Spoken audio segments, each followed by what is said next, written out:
Hello student, कैसे हो? I hope you are safe at your home and doing your homework regularly. So अब हमने history our past का first chapter start किया है, जिसमें हम फर्स्ट पार्ट इसका कंप्लीट कर चुके हैं। फर्स्ट पार्ट में हमने हाउ इम्पोर्टेंट आर डेट्स, क्यों जो इतनी महत्वपूर्ण थी dates, what is history, history is certainly about change that occur over time. It is about finding कैसे हम पुरानी अपनी आवर पास्ट की चीज़ों को फाइंड किया था। थर्ड मेन पॉइंट है कि who produced first map of India and when, James Rennell 1782 में। थर्ड इज जो हमारे फर्स्ट गवर्नर जनरल थे वो कौन थे, who was the first governor general of India, Warren Hastings, and last viceroy Lord Mountbatten. Sorry, कब बने थे Warren Hastings first governor general? 1773 में। फिर हमने कैसे पीरियडाइज यानी अवधियां कैसे बनाई। पहले हम तारीखों को इम्पोर्टेंस देते थे, फिर किसी टाइम पीरियड को हमने इम्पोर्टेंस दिया। ये पीरियडाइज किया था जेम्स मिल के द्वारा, जो एक स्कॉटिश इकोनॉमिस्ट था, पॉलिटिकल फिलोसफर था। उसने एक बुक लिखी थी जिस बुक का नाम था ए हिस्ट्री ऑफ ब्रिटिश इंडिया, जिसने भारत के 3 पार्ट हिस्ट्री को 3 पीरियड में डिवाइड किया था, हिंदू, मुस्लिम और ब्रिटिश। बाद में कई इंग्लिश हिस्टोरियन ने इंडियन के पास्ट को 3 पार्ट्स में किया था, एंशिएंट, मेडिवल और मॉडर्न। यहाँ तक हमने कंप्लीट किया था। तो आज हम करेंगे व्हाट इज कॉलोनियल। कॉलोनियल का मीन्स होता है जब one country rule over other countries, यानी कि अपना शासन किसी दूसरे देश पर कोई देश करता है। In this book you will read about the way the British come to conquer the country and establish their rules. आपने इस बुक में पढ़ा होगा कि किस प्रकार ब्रिटिश यहाँ आए और उन्होंने यहाँ धीरे धीरे हर तरह के हर एरिया को जीत लिया और अपना शासन यहाँ पर एस्टेब्लिश कर लिया। सब्जेक्टिंग लोकल नवाब और राजा, किसको दबाकर उन्होंने किसको दबा दिया था, किसको हरा दिया था बोल सकते हैं, लोकल नवाब थे जो यहाँ के और राजा थे। You will see how they establish control over the economy and society. आप देखेंगे कि किस तरह से उन्होंने पूरी अर्थव्यवस्था पर, इकोनॉमी पर और सोसाइटी पर अपना कैसे अधिकार कर लिया था। कलेक्टेड रेवेन्यू, सब इकट्ठा करते थे, लगान इकट्ठा करते थे। Revenue means tax. Meet all other expense, अपने खर्चों को पूरा करने के लिए, जो उनके खर्चे होते थे उनको पूरा करने के लिए क्या इकट्ठा करना शुरू किया उन्होंने, revenue. Port the goods they wanted at low price, जिन वस्तुओं को खरीदना चाहते थे वो उन वस्तुओं को सस्ते दामों पर खरीदते थे। Produce crops they needed for export, और वो फसलों यहाँ के किसानों से उगाते थे ज़बरदस्ती, जो अपने ब्रिटेन या इंग्लैंड में एक्सपोर्ट करना चाहते थे, भेजना चाहते थे। You will understand the changes that come about, तो आपको समझ में आ गया होगा कि किस प्रकार से हमारी आवर पास्ट में चेंजेस किए गए थे ब्रिटिश के द्वारा। As you will also come to know about the changes British rule brought about in values and taste, custom, practice। इस तरह से ब्रिटिश के आने से हमारे यहाँ, ब्रिटिश के रूल के बाद हमारे यहाँ वैल्यूज़ में, मूल्यों में, हमारे रीति रिवाजों में, हमारे व्यवहार में किस प्रकार से या तौर तरीकों में या हमारी मान्यताओं में किस प्रकार से बदलाव आए थे।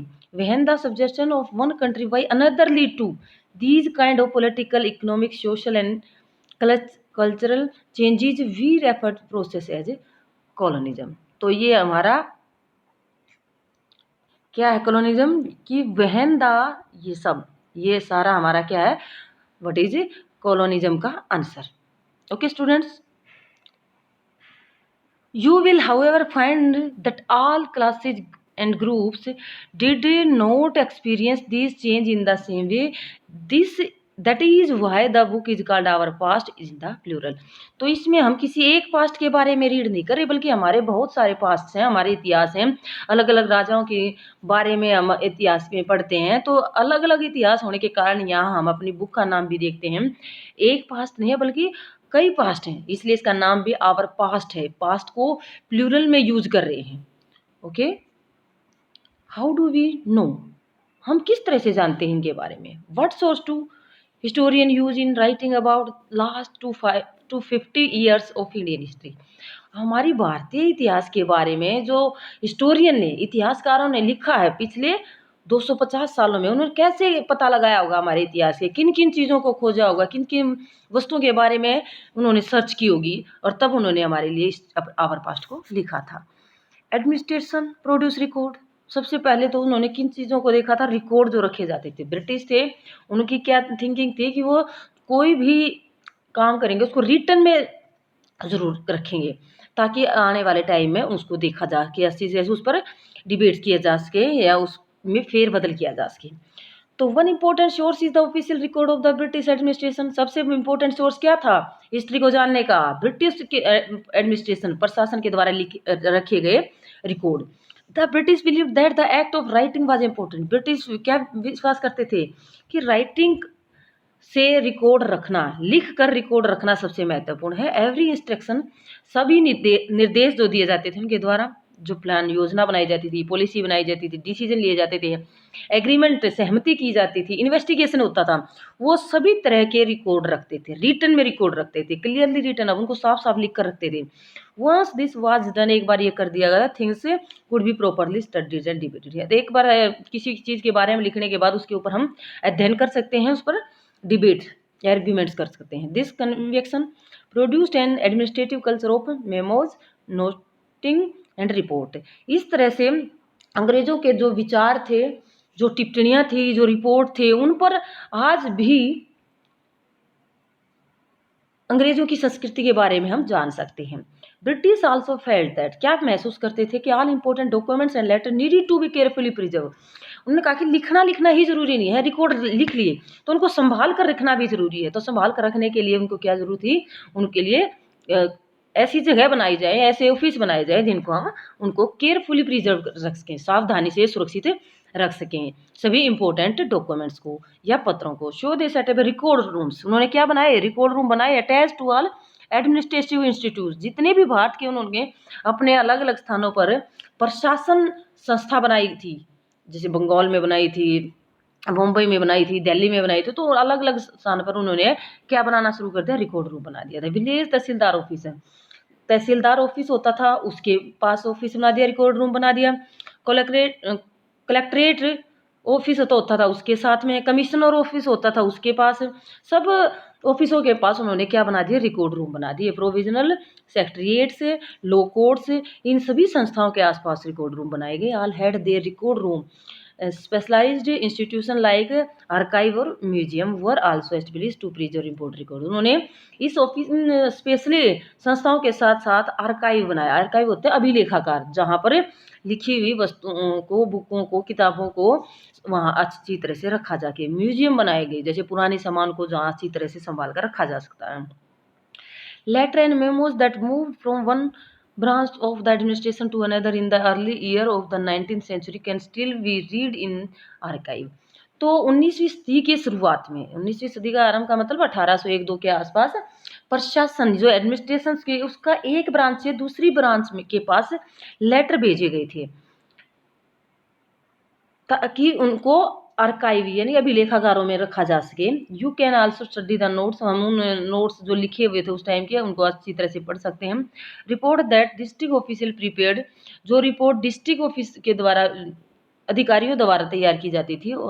The instruction and the directives that were sent by official at the top to provincial administration, जिनके जो ऊपर, सबसे ऊपर पद वाले अधिकारी होते थे, प्रशासन अधिकारी होते थे, वो अपने से नीचे ऑफिसर को क्या भेजते थे, निर्देश भेजते थे कि किस तरह से तुमने अपने काम करने, इंस्ट्रक्शन भेजते थे। In the early year of the 19th century these documents were carefully copied out.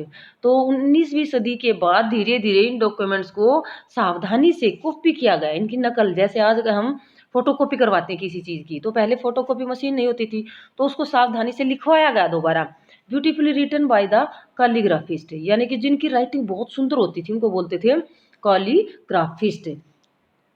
जिसको बोलते हैं सुलेख नवीस, यानी कि जो अच्छी राइटिंग करता है, कैलीग्राफिस्ट बोलते हैं।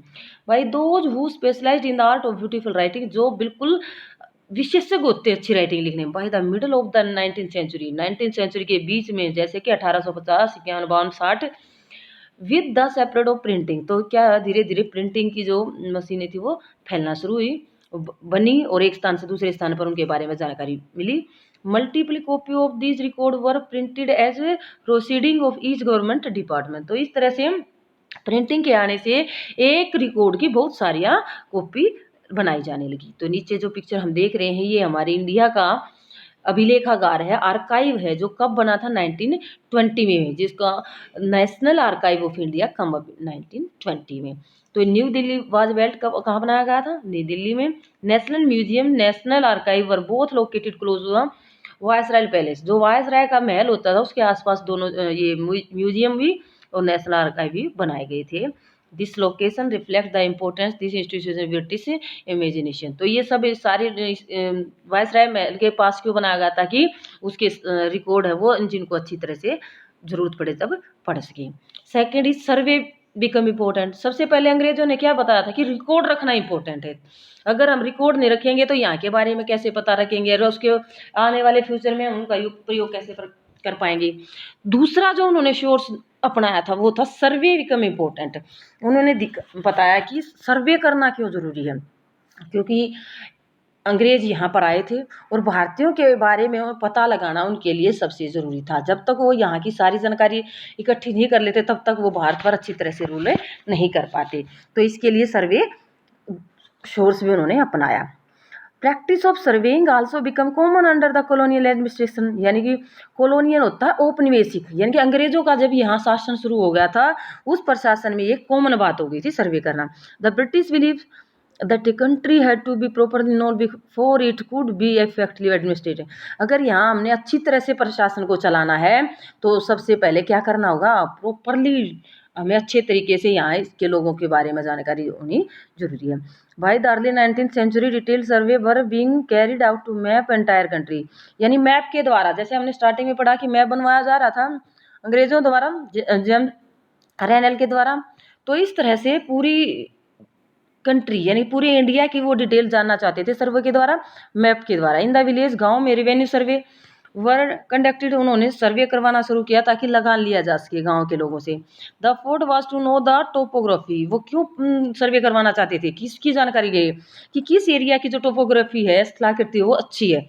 सोइल क्वालिटी, वहाँ की मिट्टी की क्वालिटी कैसी है, कौन से एरिया की, फ्लोरा फ्यूना, पेड़ पौधे, जीव जंतु किस प्रकार के वहाँ पाए जाते हैं, लोकल हिस्ट्री, वहाँ की जो पुरानी स्थानीय हिस्ट्री है वो कैसी है, क्रॉपिंग पैटर्न, लोगों के फसल उगाने का पैटर्न क्या है, और the fact that seen as a necessary to know about the administer the region, उस एरिया पर प्रशासन करने के लिए इन सब चीज़ों का जानना बहुत जरूरी है। From the end of the 19th century, 19th century के लास्ट तक सेंसस ऑपरेशन, सेंसन होता रहता जनगणना करवाना, सेंसस हर 10 साल बाद होती है, ये अंग्रेजों द्वारा से शुरू की गई थी। These prepare detail record of number of people in all provinces of India, जितने भी प्रांत थे वहाँ की कितनी जनसंख्या में लोग रह रहे हैं इनका रिकॉर्ड भी उन्होंने रखना था।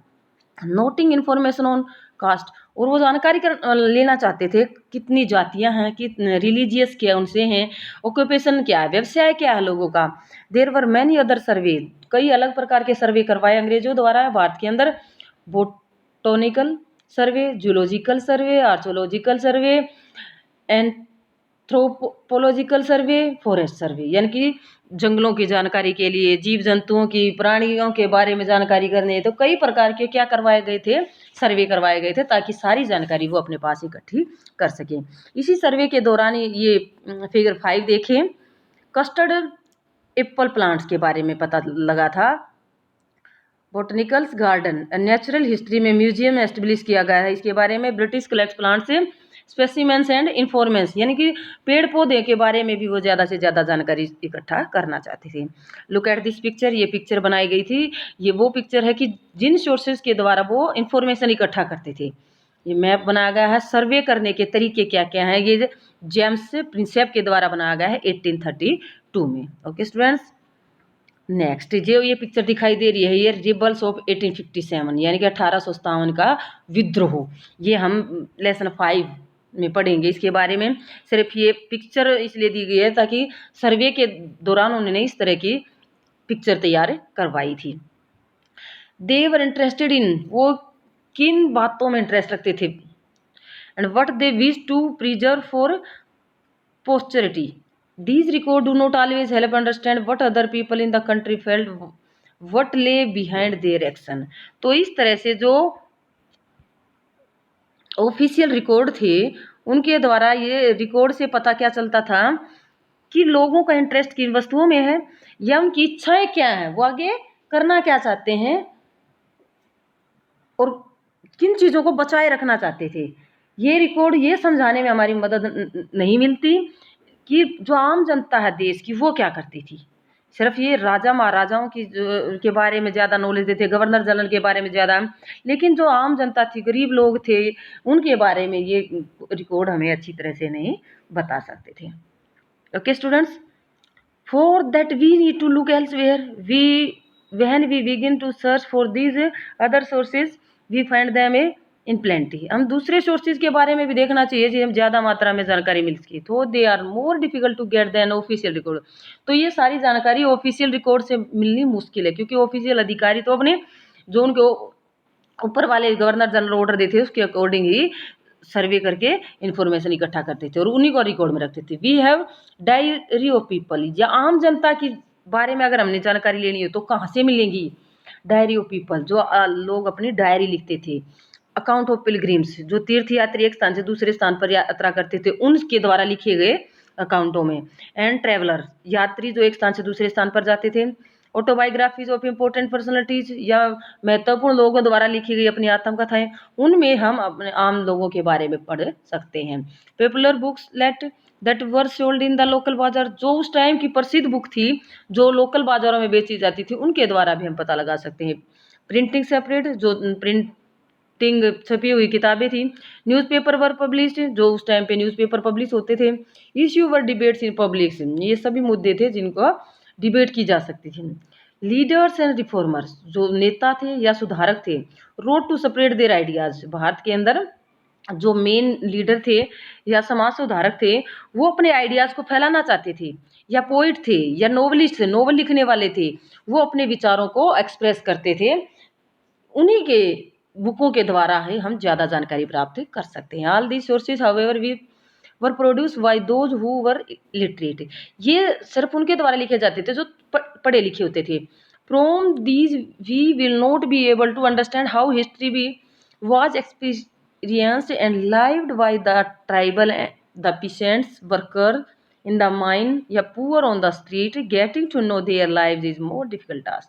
अब बात यहाँ आ गई, यहाँ हम थोड़े जो पढ़े लिखे लोग थे जो एक स्थान से दूसरे स्थान पर जाते थे उन्होंने अपने बारे में लिख दिया, लेकिन जो बिल्कुल ही गरीब पिशेंट थे, किसान थे, वर्कर थे, जो माइन कोयला खदानों में काम करते थे, जो गरीब गलियों में बिल्कुल भीख मांगते फिरते थे, उनके बारे में जानकारी मिलना बहुत ही डिफिकल्ट बात है। Yet this can be done if we make a little bit of effort. When you read this book you will see how this can be done. फिर भी अगर हम थोड़ी कोशिश करें तो इनके बारे में जानकारी करने के लिए हम इस बुक के आगे वाले लेसनों में अच्छी तरह से रीड कर सकते हैं।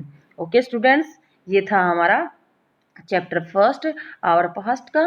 अगर कोई भी प्रॉब्लम या कोई भी पॉइंट आपको समझ में नहीं आया हो तो आप मेरे से मेरे फ़ोन नंबर पर मैसेज करके पूछ सकते हैं। Okay students.